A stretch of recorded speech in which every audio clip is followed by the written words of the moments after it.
icyo nyakubahwa perezida wa repubulika yavuze twebwe cyose tugifata nk'ihame nk'itegeko, tudafite na kimwe dukuyemo, tukubahiriza izo mpanuro yaduhaye.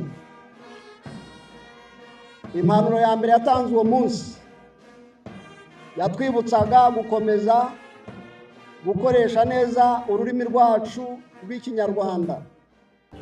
Impanuro ya kabiri yongera ngo iratureba no kurusha izindi zose, yavuze ko buri gihe tuzajya duhora twiteguye kuba dufite intambwe irenze imwe ku mwanzi wacu cyangwa kuba twigimba.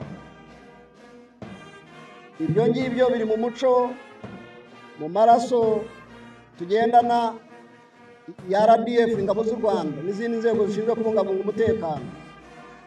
Birumvikana neza? Icya gatatu yavuze ko ku banzi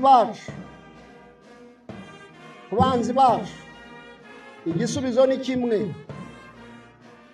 guhora buri gihe twiteguye, kandi kwitegura mu buryo ubwo ari bwo bwose, ariko cyane cyane ubwo kwivuna umwanzi. Ibyo rero bigaragarira mu bikorwa, harimo n'iki ngiki musoje mu kanya: kurasa tugahamya ku ntego. Ndumvikana neza?